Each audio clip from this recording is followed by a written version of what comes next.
থানা হেজলা, জেলা বরিশাল। আজকে মর্মান্তিক একটি ঘটনা হয়েছে। বড় ভাইয়ের হাতে ছোট ভাই খুন। ছোট ভাই সৌদি আরব থাকে, বড় ভাইও বাহিরে থাকে। তো এখন দোনো ভাই দেশে, জমা জমি নিয়ে ভাই ভাই মধ্যে বিরোধ চলতেছে। আজকে ভাই ছোট ভাই দুপুরবেলা জোহরের নামাজ পড়তে মসজিদে ঢুকছে। বড় ভাই পিছন থেকে যাইয়া ছুরি দিয়া পার দিয়া বুক মাইরা ফেলাইছে, জায়গায় মারা গেছে।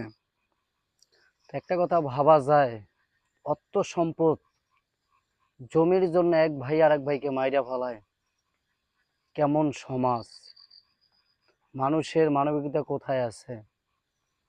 ভাইয়ের হাতে ভাইয়ে খুন। বর্তমান সমাজ, মানুষ মানুষকে মারতে কোনো দ্বিধাবোধ করে না, সেকেন্ডে মধ্যে মাইরা ফেলাইতে পারে। কারণ দেশে কোনো সঠিক বিচার নাই, সঠিক আইন নেই, কিচ্ছু নেই। তাহলে একটা কথা ভাবা যায়, আপন ভাই, তাও বড় ভাই ছোট ভাইকে ছুরি দিয়ে আঘাত করে মাইরা ফেলায়। চিন্তা করছেন?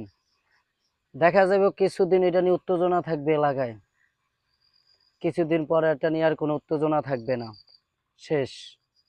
থানা বলেন, কোর্ট কাছারি বলেন, উকিল বলেন, প্রায় 2 দিন পর ছাড়ায় নিয়ে আসবে। এ হলো আমাদের বাংলাদেশের আইন ব্যবস্থা।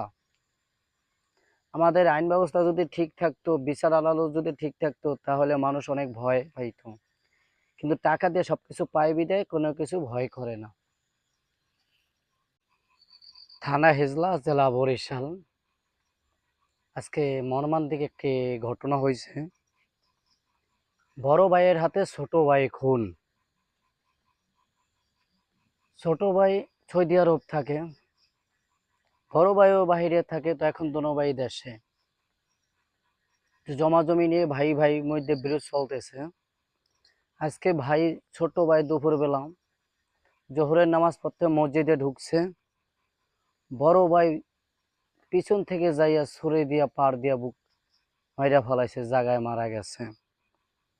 একটা কথা ভাবা যায়, অর্থ সম্পদ জমির জন্য এক ভাই আর এক ভাইকে মাইরা ফেলায়।